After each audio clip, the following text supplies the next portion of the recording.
Madame, Monsieur, bonsoir et bienvenue dans le 20h de TFM. Dans l'actualité de ce vendredi 8 mars, journée internationale des droits des femmes, zoom sur le principe de l'égalité des chances au Sénégal.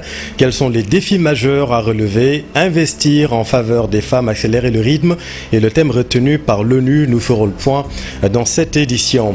À l'occasion du 8 mars, nous irons à la rencontre de Kumbana Diouara, atteinte d'une forme de trouble de la croissance. Le nanisme est loin d'être un handicap à son intégration professionnelle. Pour le reste, c'est un peu plus compliqué, vous le verrez dans ce reportage. Dans Soir d'Info, la suite, la présidente de l'association des juristes sénégalaises prend la parole sur TFM. Aminata Nyanfal est notre invitée tout juste après cette édition. À la une également, le cri d'alarme des producteurs de pommes de terre dans la zone d'Egnai en cette période de carême et à quelques petits jours du mois de Ramadan, des tonnes de pommes de terre pourrissent dans les champs. On vous explique pourquoi. En sport, j'y suis, j'y reste. Aliou Cissé reconduit, garde la confiance de la Fédération sénégalaise de football. Le sélectionneur reste sur le banc des Lions jusqu'en 2026.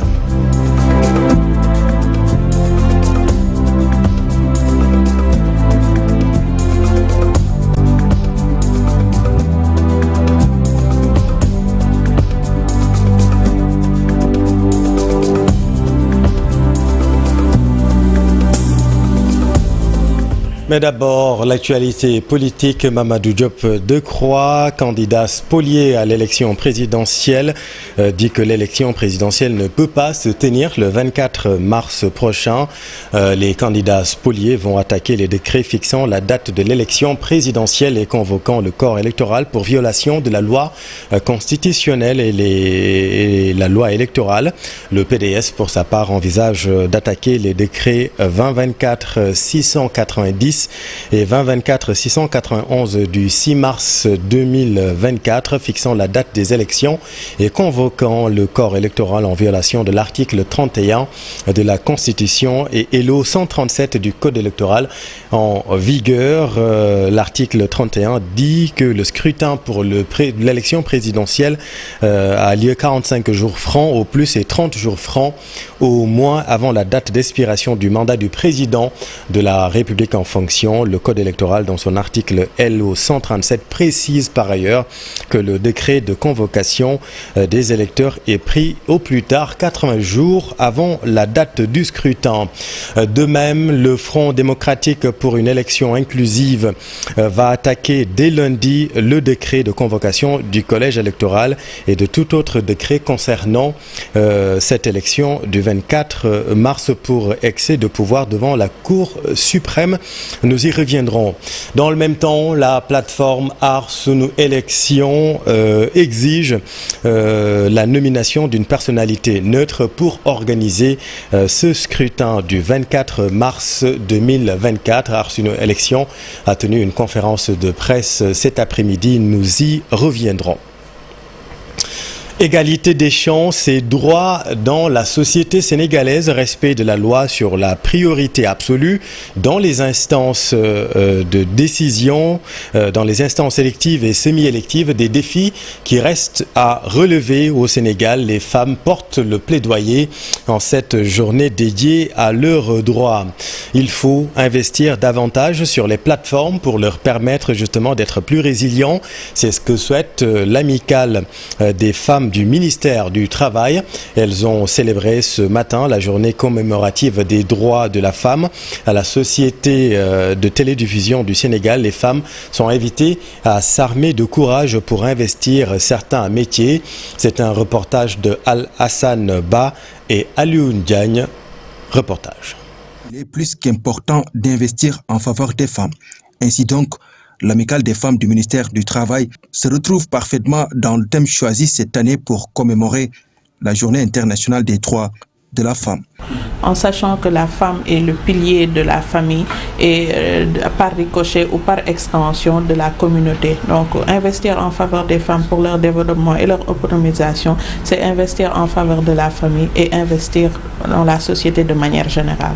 Elles ont axé leur commémoration sur deux éléments essentiels, l'aspect intellectuel et l'aspect don de soi. Donc nous avons fait cette année-ci un don de sang. L'année dernière, c'était un dépistage par rapport au col de l'utérus et aux autres maladies comme le cancer du sein.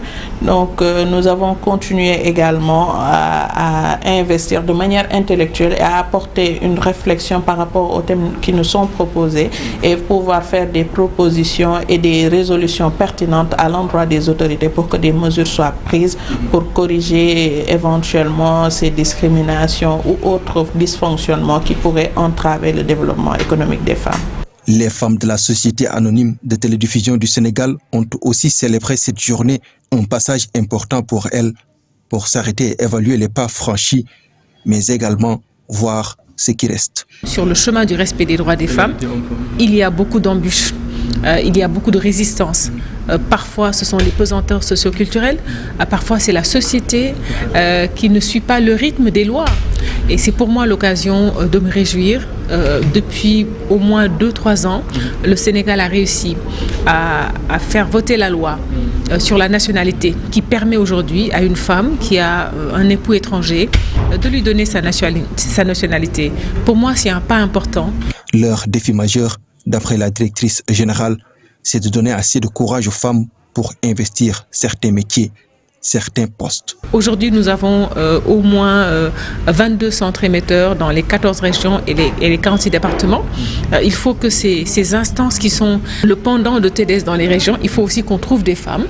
Parce que comme vous le savez, une femme est une puissance et ce que peut une femme, il faut 1000 hommes pour l'avoir. TDS a profité de cette journée pour organiser la fête des retraités, 4 de leurs collègues qui seront désormais les ambassadeurs de la boîte. Marche silencieuse des femmes de Sédhiou. Elle prône une élection apaisée. Écoutons là-dessus Madame Diouf Mariam Kébé, deuxième vice-présidente du conseil départemental avec notre équipe à Sédhiou. J'ai voulu faire une marche silencieuse aujourd'hui pour marquer le 8 mars, mais aussi pour la paix, des élections apaisées au niveau de la région de Sédhiou, mais aussi au niveau national. Donc ça a été une occasion de réunion pour toutes les femmes de la région de Sédhiou et nous avons voulu quand même marquer ce jour-là par une marche silencieuse dans la commune de Sédhiou. Tous les esprits sont orientés, concentrés actuellement sur la veille, sur les préparations de la campagne électorale et il est important en tant que femme, en tant que mère, en tant que sœur, en tant qu'épouse, qu'on puisse marquer nous notre vœu de paix, que les élections apaisées se déroulent au niveau national, mais aussi que dans tous les ménages, dans tous les quartiers, dans toutes les communes, dans toutes les régions, que la paix perdure au niveau du Sénégal, parce que c'est ça que nous connaissons et en tant que femmes, nous nous battrons toujours pour la paix. La couleur blanche est une couleur naturellement pour la paix. Donc c'est pourquoi on a demandé à toutes les femmes de porter cette couleur-là pour encore plus marquer le message qu'on veut délivrer au niveau de la population. Alors maintenant à Saint-Louis, dans le nord du Sénégal, elles sont au nombre de 1000 femmes réunies autour d'une association dénommée dans le Waalo. Leur priorité reste l'autonomisation des femmes et l'accès à la terre. Ousseynou Diop, Habib Seck. Réunies autour de l'association pour le développement et l'émergence de la vallée du fleuve Sénégal, travaillent d'arrache-pied pour avoir accès à la terre. Elles sont au nombre de 1000 femmes dans l'arrondissement de Ndiaye, dans la commune de Ross Béthio. Depuis quelques mois, elles mènent ce combat pour être au même pied d'égalité que les hommes. Nous voulons vraiment l'accompagnement de l'État. Les femmes doivent se développer aujourd'hui dans toutes les régions du pays. Le développement doit être durable et les autorités doivent nous soutenir.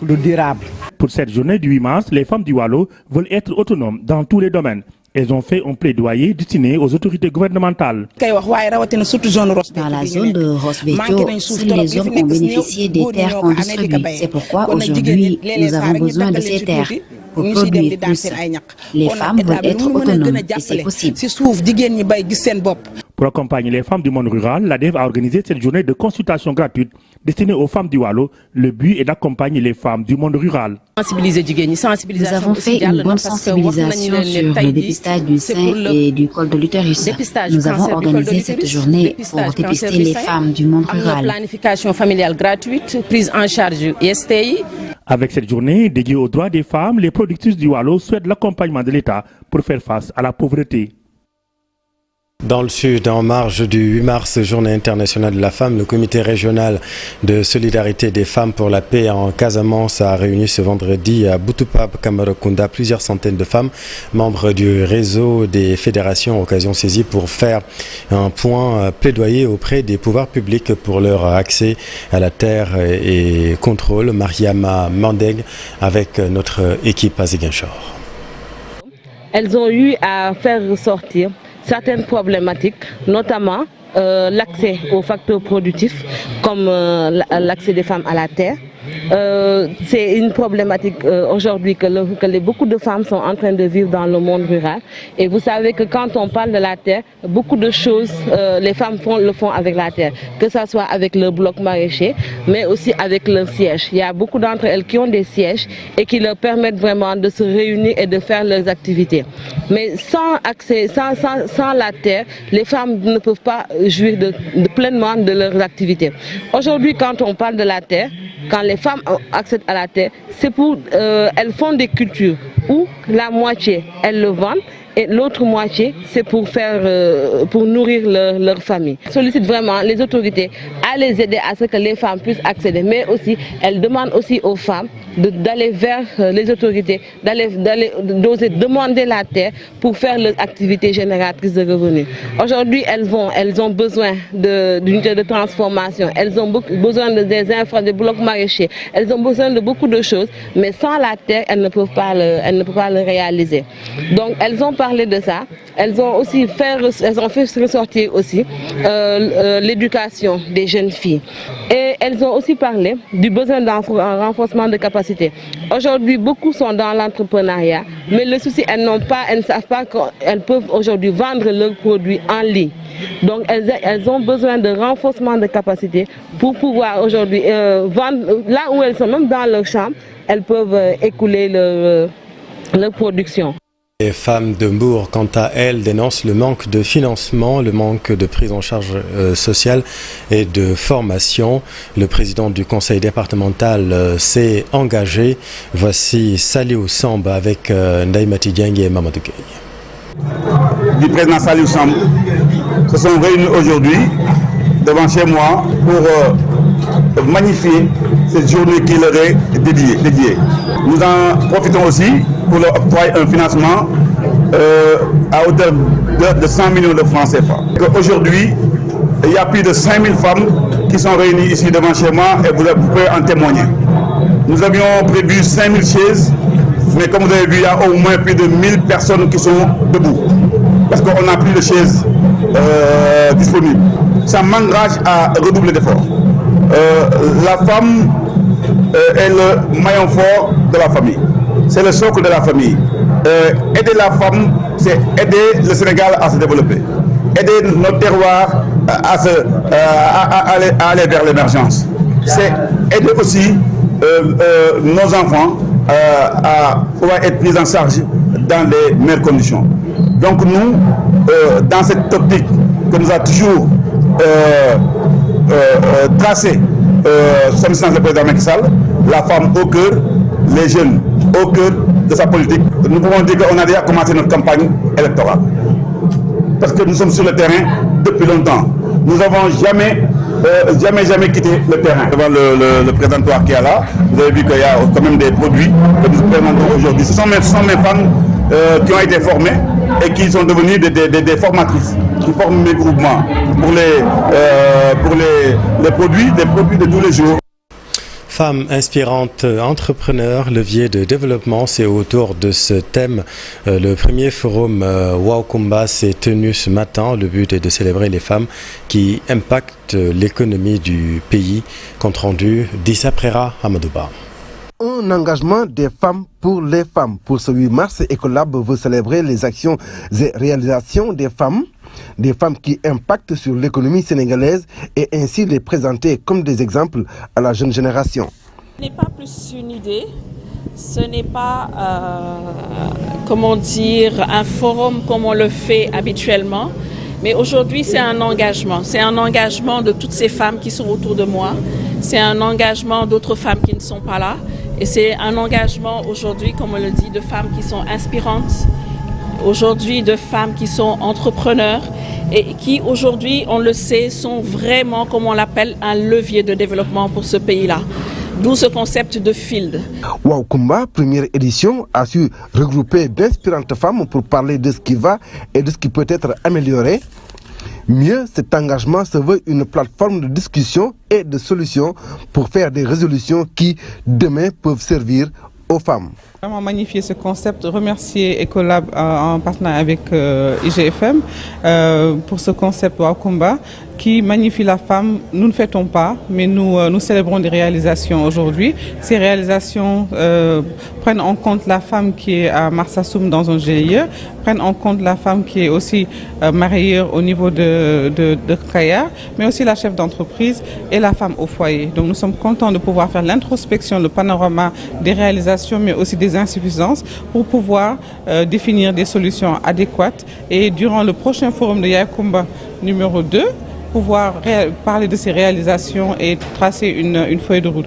Pas que les femmes, y compris les femmes rurales, on travaille énormément dans le secteur informel à travers l'accompagnement de femmes qui sont dans la pêche, qui sont dans l'artisanat, à se formaliser et surtout à mettre en place une épargne qui leur permet de pouvoir progresser dans leur investissement et permettre surtout de pouvoir développer leur business. Pour cette première édition, le thème qui a été retenu est « Femmes inspirantes, levier de développement ». Alors à Linguère, à présent, à l'instar des autres localités du pays, la femme a été honorée dans ce département, dans la commune de Dara. L'amicale des enseignantes a organisé une conférence de presse qui a permis de mettre en exergue la valeur des femmes, l'apport des femmes, mais surtout en pointant les maux du système éducatif. Mamadou Moustapha Ndiaye, reportage. L'amicale des enseignantes a fêté le 8 mars. Selon les enseignantes, le nouveau président élu gagnerait à accorder une place primordiale à la gente féminine. Elles ont fait un plaidoyer pour l'amélioration des conditions de travail des chevalières de la CREI. Nous voulons une amélioration du système éducatif. Nous savons que le système éducatif sénégalais aujourd'hui est très malade. Il y a beaucoup de maux. Le manque de personnel. Il y a aussi le problème sanitaire qui se pose au niveau des écoles.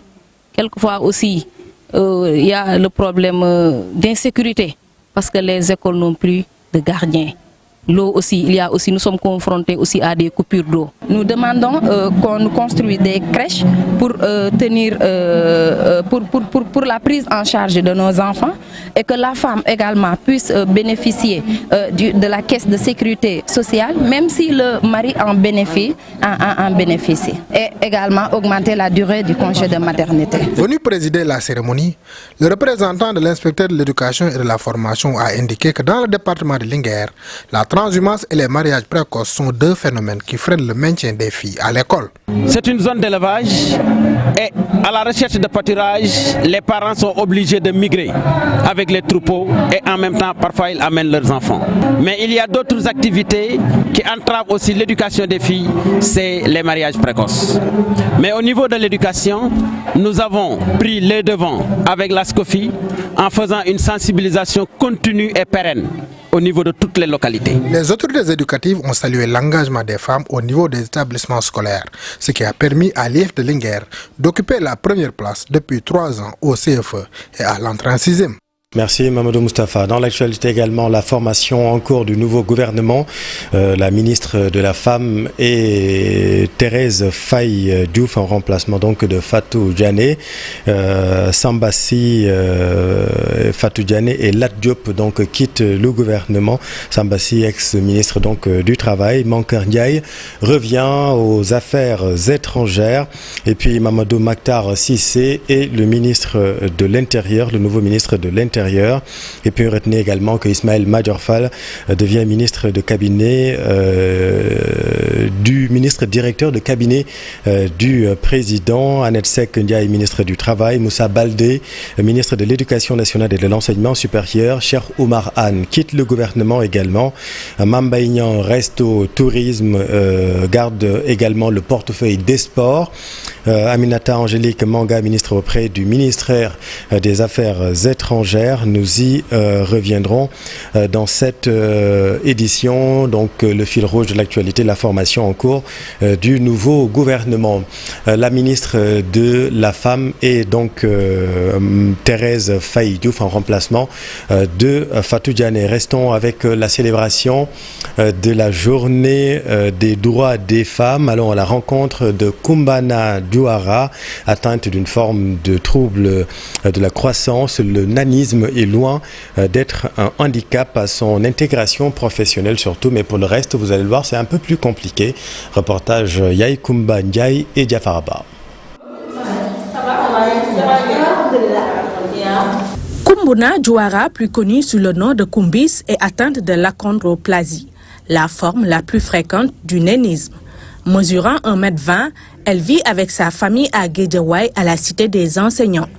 Pour elle, cet handicap n'est pas un frein à son épanouissement dans la société. Bon, grâce à ma taille, je vois que les plus je n'ai pas de limite. Aujourd'hui, avec ma taille, je suis capable de faire tout ce que les valides font. Cet handicap n'est pas un frein pour moi car je ne me pose pas de barrière. Au contraire, je pars travailler chaque jour en ville et il y a certains handicapés moteurs qui ne peuvent même pas se déplacer alors que nous, les personnes de petite taille, ce n'est pas notre cas. Souvent victimes de moqueries et de discrimination, les personnes souffrant de nanisme ont d'énormes problèmes à accéder à certaines infrastructures.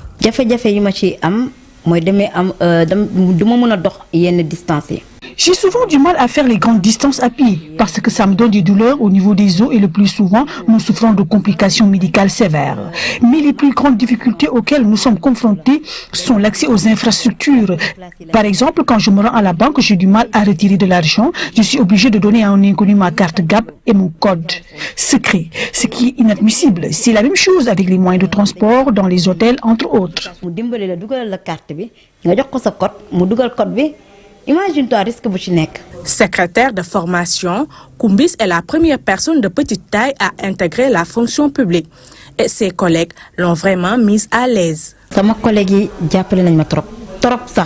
Mes collègues font de leur mieux pour que je me sente à l'aise au travail. C'est vrai qu'à mes débuts, j'étais un peu timide, mais c'est grâce à eux que j'ai pu l'affronter. Au tout début, j'étais à l'accueil de notre ministère où j'ai passé 3 ans. Par la suite, avec cette expérience, j'ai pu échelonner pour devenir secrétaire au niveau du ministère de la fonction publique. C'est grâce à cette expérience m'a échelonné. C'est ma directrice. Ma directrice est vraiment courtoise et rigoureuse avec moi et je n'ai jamais eu le sentiment que j'étais différente des autres employés.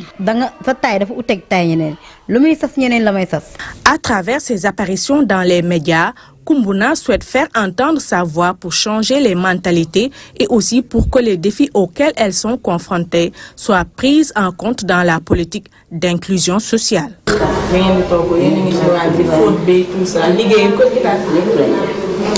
Les maladies chroniques non transmissibles, notamment le diabète, l'hypertension, les cas les plus fréquents chez les patients à l'hôpital Youssou Mbargane de Rufisque, l'amicale des femmes de la dite structure réclame l'aménagement d'une banque de sang et un appui du service d'imagerie. Voyons tout cela avec Aminata Ba et Tierno Laurent Mendy. Diabète, l'hypertension artérielle et d'autres maladies chroniques non transmissibles sont particulièrement diagnostiquées chez les patients à l'hôpital Youssou Mbargane de Rufisque, explique la vice-présidente de l'amicale des femmes de l'établissement sanitaire. Actuellement, ce qu'on remarque à travers le monde, donc on remarque un recul des maladies infectieuses et on remarque actuellement une recrudescence des maladies chroniques non transmissibles à travers le monde. Donc le Sénégal n'est pas épargné. Donc c'est pour cela que nous avions choisi donc de mettre notre doigt sur ces pathologies qui de plus en plus sont émergentes. Donc le diabète, la tension et tout ce qui est cholestérol. Donc ce sont des maladies actuellement qui nous sont propres et qu'on remarque beaucoup dans nos populations. L'amélioration du service de l'imagerie et l'installation d'une banque de sang au niveau de l'établissement sanitaire constituent des préoccupations à prendre en charge dans l'urgence selon ces travailleurs. Par rapport à la banque de sang, oui, j'estime que c'est une nécessité. Donc le pourquoi, nous sommes proches de grands axes, donc à savoir le péage qui se trouve juste derrière nous, donc qui est très pourvoyeur d'accidents. Tous ces manquements vont bientôt trouver solution, rassure le directeur de l'hôpital Youssou Mbargane. Il annonce que la structure va bientôt se hisser aux normes et standards requis. L'hôpital sera reconstruit sur site. C'est un hôpital qui a de l'avenir. L'hôpital Youssou Mbargane, vraiment, c'est un hôpital qui a de l'avenir. Après Dantec, ce sera forcément l'hôpital Youssou Mbargane qui sera reconstruit avec des blocs et des services entiers, comme des services qui n'existent pas ici, comme la cardiologie. On a des médecins cardiologues, mais le service de cardiologie n'existe pas. Donc, encore un peu de patience aux populations. L'amicale des femmes de l'hôpital Youssou Mbargane de Rufisque a organisé une journée de don de sang pour renforcer la réserve de sang à quelques jours du démarrage du mois de Ramadan. Restons dans le domaine de la santé. Construction d'une crèche à l'hôpital d'Al-Aljam de Guédiawaye, fruit d'un partenariat entre le Lions Club et l'établissement. L'infrastructure a été réceptionnée hier. Écoutons là-dessus la présidente du Lions Club, Geneviève Kébé, avec notre équipe dans la banlieue de Dakar. Entre-temps, donc, nous avons échangé depuis ces 2 dernières années sur plusieurs formes de partenariat et nous sommes tombés d'accord sur un accompagnement dans le cadre des besoins les plus pressants qui était donc la construction d'une crèche pour le personnel, les enfants du personnel de l'hôpital pour les rendre encore beaucoup plus performants et disponibles pour les malades.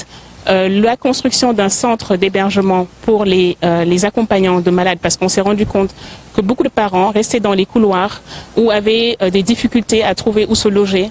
Quelquefois étaient dans des maisons dans les alentours où ils étaient très nombreux dans des conditions difficiles. Et donc c'était très important pour nous d'offrir cette possibilité aux malades d'être hébergés ici. Il s'agit d'un espace de jeu et de vie pour les enfants atteints du cancer pour faciliter leur développement socio-émotionnel et aussi leur épanouissement de manière générale. Et donc, nous sommes heureux aujourd'hui de pouvoir concrétiser toutes ces discussions par la signature de ce protocole. Et puis, toujours sur le 8 mars, portrait du jour, mettons en lumière l'artiste Ndeye Cissé, une femme au talent remarquable dans le domaine de la percussion. C'est une rencontre avec Ibou Diouf. Dès qu'elle prend ses baguettes en main, on peut sentir toute son énergie et sa détermination à travers chaque coup qu'elle donne. Son visage s'illumine et son corps se met en mouvement au rythme des percussions. Ses gestes précis et fluides donnent vie aux instruments qu'elle manipule. Bon, man li ma inspiré mooy que ne sama benn mag la moo ma dugal ci biir art bi ñu koy wax Thierno Niang, feu à son âme. Je peux dire que mon défunt grand frère m'a vraiment inspiré. Il m'a encouragé à suivre ses pas. J'étais souvent à ses côtés et comme il était aussi artiste, nous jouions souvent aux percussions. Par la suite, j'ai pris goût à cet instrument. Moo tax bu fu mu ñëwee teg pot di tëgg man tamit ma ñëw ci côté am di tëggantu ba amour boobu dugg ci man nag. Dans un univers musical qu'elle trouve son épanouissement, elle se connecte à chaque son qu'elle produit, transmettant ainsi des émotions pures à son public. Concerts, spectacles ou des sessions d'improvisation. Bon bi may xamante ak ñoom boobu maa ngi jógee tournée Suisse. Ak Wally Seck ak African Digal. J'ai rencontré pour la première fois les membres de l'orchestre Djigeni. J'ai revenu d'une tournée en Suisse avec Wally Seck. Leur manager Samba Diaïti m'a parlé de ce projet. Au début, je n'étais pas trop emballée, craignant des rapports avec les dames. Heureusement, elles sont adorables. Ay naan ko non man affaire jigéen jotaay jigéen yi day yeneen ay coow wala ay kii alors que c'est le contraire fekk ma fi esprit.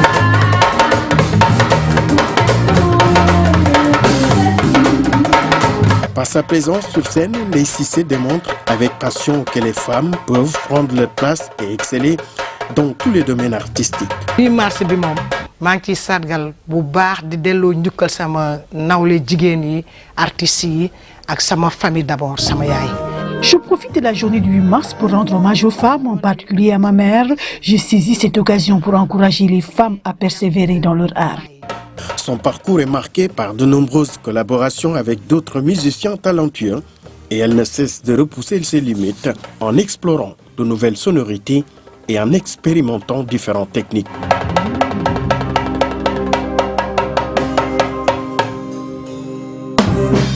continue de parler des droits des femmes dans un tout petit instant avec la présidente de l'association des juristes sénégalaises, Madame Aminata Fall Niang, qui est notre invitée dans Soir d'Info. La suite. Et puis un mot de sport, retenez qu'Aliou Cissé a été reconduit à la tête des Lions. Il donc reste sur le banc jusqu'à 2026. La fédération lui a renouvelé sa confiance. Le fil rouge de cette soirée, c'est la formation du nouveau gouvernement à sa tête, le Premier ministre Maître Sidiki Kaba. Suivant le ministre secrétaire général de la présidence de la République, M. Omar Sambaba, pour l'annonce de la nouvelle liste. Décret numéro 2024-705 portant nomination des ministres et fixant la composition du gouvernement. Le président de la République, vu la Constitution, notamment en ses articles 49, 53, 56 et 57, vu le décret numéro 2024-703 du 6 mars 2024 portant nomination du Premier ministre, sur proposition du Premier ministre, décrète, article 1er, sont nommés Madame Aïssata Tall Sall, garde des Sceaux, ministre de la Justice, de la bonne gouvernance et de la promotion des droits humains. Monsieur Mohamedou Makhtar Cissé, ministre de l'Intérieur. Monsieur Elhaj Omar Youm, ministre des Forces armées. Monsieur Mankeur Ndiaye, ministre des Affaires étrangères et des Sénégalais de l'extérieur. Monsieur Mamadou Moustapha Ba, ministre de l'économie, des finances et du plan. Monsieur Antoine Félix Ablaye Diom, ministre du pétrole et des énergies. Monsieur Amadou Mansour Faye, ministre des infrastructures, des transports terrestres et du désenclavement. Monsieur Mam Mbaye Kanyang, ministre des Sports et du Tourisme. Monsieur Moussa Baldé, ministre de l'Éducation nationale, de l'Enseignement supérieur, de la Recherche et de l'Innovation. Monsieur Serigne Mbaye Thiam, ministre de l'Eau et de l'Assainissement. Madame Mariama Sarr, ministre de la Formation professionnelle, de l'Apprentissage et de l'Insertion. Monsieur Oumar Sarr, ministre des Mines et de la Géologie. Monsieur Samba Ndiobenka, ministre de l'Agriculture, de l'Équipement rural et de la Souveraineté alimentaire. Madame Thérèse Faye Diouf, ministre de la Femme, de la Famille, de l'Équité et du Développement communautaire. Madame Annette Seck, ministre du Travail, du Dialogue social et des relations avec les institutions. Madame Marie-Khémesse Ngom Ndiaye, ministre de la Santé et de l'Action sociale. Monsieur Abdoulaye Seydou Sow, ministre de l'Urbanisme, du Logement et de l'Hygiène publique. Monsieur Aliou Ndoye, ministre de l'Environnement, du Développement durable et de la Transition écologique. Monsieur Abdou Karim Fofana, ministre du Commerce, de la Consommation et des petites et moyennes entreprises, porte-parole du gouvernement. Monsieur Modou Diagne Fada, ministre des collectivités territoriales, de l'aménagement et du développement des territoires. Monsieur Aliou Sow, ministre de la Culture, des Industries créatives, du patrimoine historique et des loisirs. Monsieur Moustapha Diop, ministre du Développement industriel et des petites et moyennes industries. Monsieur Biram Faye, ministre de l'Artisanat et de la transformation du secteur informel. Monsieur Pape Malik Ndour, ministre de la Jeunesse, de l'Entrepreneuriat et de l'Emploi. Monsieur Pape Sagna Mbaye, ministre des Pêches et de l'Économie maritime. Monsieur Antoine Meng, ministre des Transports aériens et du Développement des infrastructures aéroportières. Madame Victorine Ankedich Ndeye, ministre de la microfinance et de l'économie sociale et solidaire. Monsieur Daouda Dia, ministre de l'élevage et des productions animales. Monsieur Moussa Bokar Thiam, ministre de la communication, des télécommunications et du numérique. Monsieur Galoba, ministre de la fonction publique et de la transformation du secteur public.